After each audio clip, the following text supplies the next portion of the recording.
¿Idolatría en la iglesia cristiana? ¿Es posible que exista dentro del ámbito cristiano? Bueno, para contestar esta pregunta tenemos que definir lo que significa idolatría. Aquí tengo dos definiciones muy básicas. Práctica religiosa en la que se rinde culto a un ídolo, amor y admiración excesivos que se sienten por una persona o por una cosa. Podemos decir que la idolatría connota la adoración de algo o alguien que no sea Dios como si lo fuera. No solo estatuillas o estampillas. En definitiva, el concepto de idolatría es amplio, puede invadir todas las áreas de los seres humanos, siempre que Dios sea reemplazado por lo que no sea Él. Me encanta este pensamiento. La idolatría es la absolutización de cualquier realidad creada o cualquier producto de nuestra imaginación cuando el hombre adopta ante ello una actitud de absoluto temor, afecto o confianza. Acordate que Dios es espíritu y no admite representaciones físicas para que nadie se desvíe de encontrar su presencia en lo profundo de su corazón. Ya arrancamos con el programa, pero te cuento mi experiencia rápido. En mi caso, tuve en lugar de Dios mi propia imagen, a ciertos líderes, el servicio, mi propia opinión, algunas prácticas, etcétera. En poquitas palabras, la idolatría es todo aquello que ocupa el lugar de Dios en nuestro corazón. Obviamente que lo dejo a tu criterio. Igualmente vamos a desarrollar este tema en el programa del día de hoy. Pero tengo que decir que yo sí fui un idólatra dentro de la iglesia cristiana.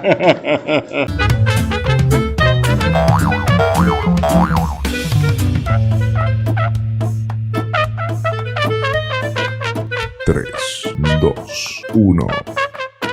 Bienvenidos al tercer programa de nuestras vacas sagradas. Obviamente con el tema de hoy, entre signos de pregunta, ¿idolatría en la iglesia cristiana? Comencemos por el Antiguo Testamento. La historia de Israel es maravillosa. Tuvieron que estar muchos años en Egipto, unos 430. Durante la mayoría de esos años aprendieron a vivir como los egipcios. Se hicieron de ídolos, de dioses falsos. Y al tener estos dioses falsos, obviamente que el carácter de ese pueblo se corrompió, se distorsionó. Hay una frase que dice: el carácter de un pueblo será acorde a lo que ese pueblo adore o admire. Ellos tenían que cambiar de enfoque, tenían que dejar de adorar a muchos dioses y adorar a un solo Dios. Debían dejar de adorar afuera y tenían que pasar a adorar adentro, en sus corazones. Dios planifica el rescate del pueblo, los saca de Egipto y todos sabemos lo que ocurrió en esa ocasión, pero no fue tan sencillo sacar a Egipto de sus corazones, porque para esto necesitaba Dios la participación activa de Israel. De hecho, que Dios puede obrar, sacarnos de un lugar, ponernos en otro, hacer un milagro de sanidad, de multiplicación de los bienes, pero cuando entra a nuestro corazón y quiere obrar cambios ahí, necesita nuestra colaboración. Mira lo que dice Deuteronomio capítulo 8 versículos 2 y 3. Recuerda cómo el Señor tu Dios te guió por el desierto durante 40 años, donde te humilló y te puso a prueba para revelar tu carácter y averiguar si en verdad obedecerías sus mandatos. Sí, te humilló, permitiendo que pasaras hambre y luego alimentándote con maná, un alimento que ni tú ni tus antepasados conocían hasta ese momento. Lo hizo para enseñarte que la gente no vive solo de pan, de lo material, de lo externo, sino que vivimos de cada palabra que sale de la boca del Señor. Obviamente este traspaso por el desierto era con el objetivo de que se deshicieran de sus falsos dioses. Se dice que era un territorio para unos 15 días de camino, pero estuvieron 40 años. ¿La causa? Sí, lo que estás pensando. No ponían a Dios y su palabra en primer lugar, en el centro de sus corazones. Aquí caben estas frases que están buenísimas. Crea un ídolo y te dará un yugo. La mente del hombre es como una tienda de idolatrías y supersticiones. La idolatría no presenta un camino, sino una multitud de senderos que no llevan a ninguna parte y forman más bien un laberinto. Quien no quiere fiarse de Dios se ve obligado a escuchar las voces de tantos ídolos que le gritan: ¡fíate de mí! Y escucha esta última: cuando el hombre se aparta de Dios, no es Dios quien quién lo persigue, sino sus propios ídolos. Bueno, el pueblo de Israel transita todo este desierto, muere toda esta generación porque no se deshicieron de sus ídolos, y la nueva generación entra a la tierra prometida, pero dentro de esa hermosa tierra de Canaán, donde fluía la leche y la miel, volvieron otra vez a las prácticas de los antepasados. Y son innumerables los ejemplos bíblicos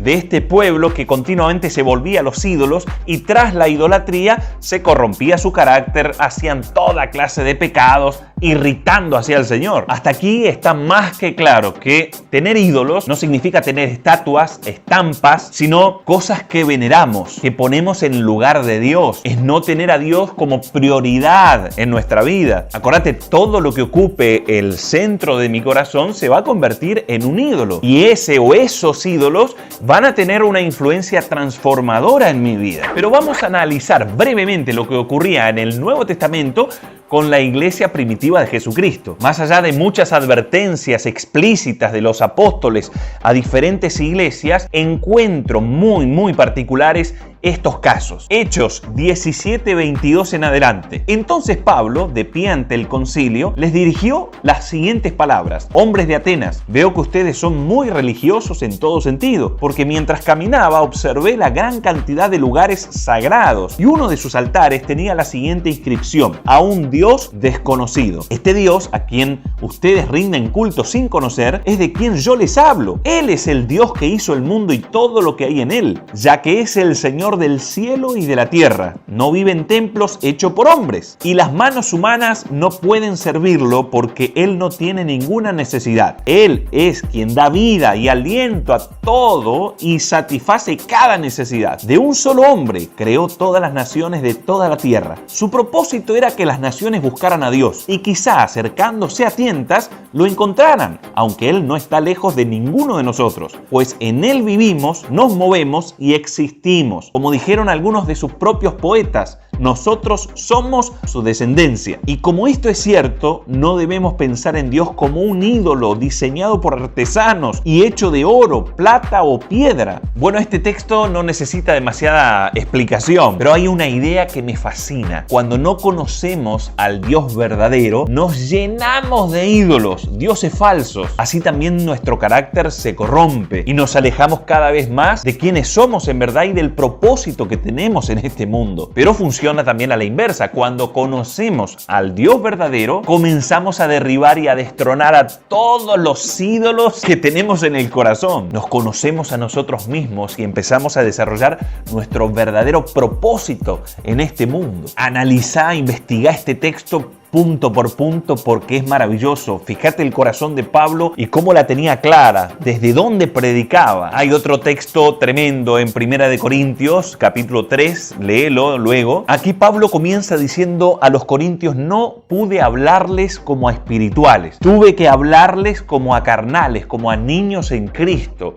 es decir, como a personas llenas de ídolos, que no tienen todavía a Dios en primer lugar, que no tienen una relación espiritual con el Señor. Y rápidamente Pablo expuso el mayor de los problemas que tenían. Estaban discutiendo entre ellos porque algunos decían que eran de Pablo, otros decían que eran de Apolos. Cada grupito dentro de esta congregación discutía para ver a quién pertenecían. Tenían hombres en primer lugar, y Pablo en el versículo 7 hizo semejante declaración: no importa quién planta o quién riega, si es Pablo, Apolos, lo importante es que Dios hace crecer la semilla. El importante es Dios. Y les dijo luego en el verso 21: así que no se jacten de seguir a un líder humano en particular, pues a ustedes les pertenece todo, ya sea Pablo o Apolos o Pedro o el mundo o la vida y la muerte o el presente y el futuro. Todo les pertenece a ustedes, y ustedes pertenecen a Cristo y Cristo pertenece a Dios. ¡Wow! Otro texto que podés leer y escudriñar, 2 de Corintios capítulo 11, verso 1 en adelante. Aquí Pablo estaba manifestando su trabajo en los corintios, diciéndoles: yo me desvivo para desposarlos a ustedes solamente con Cristo, para que sean fieles solamente a Él. A ver si soy claro con esta idea que tengo. El primer mandamiento dice que tenemos que amar a Dios sobre todas las cosas, pero dice también que tenemos que amarlo con toda la mente. ¿Por qué razón?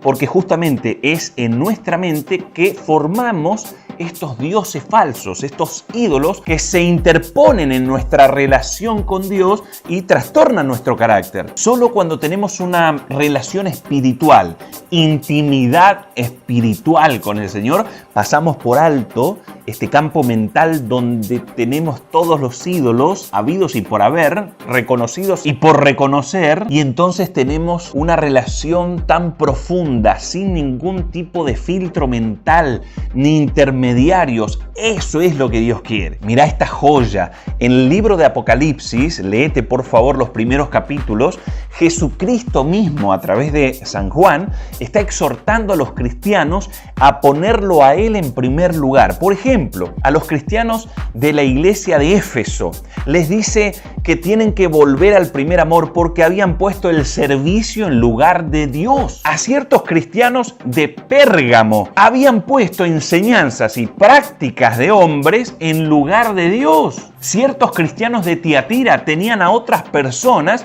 en el lugar de Dios. Ciertos cristianos de Sardis tenían su propia imagen, reputación, en lugar de Dios. Ciertos cristianos de la Odisea tenían lo material en lugar de Dios. Ya, es hora de romper todo.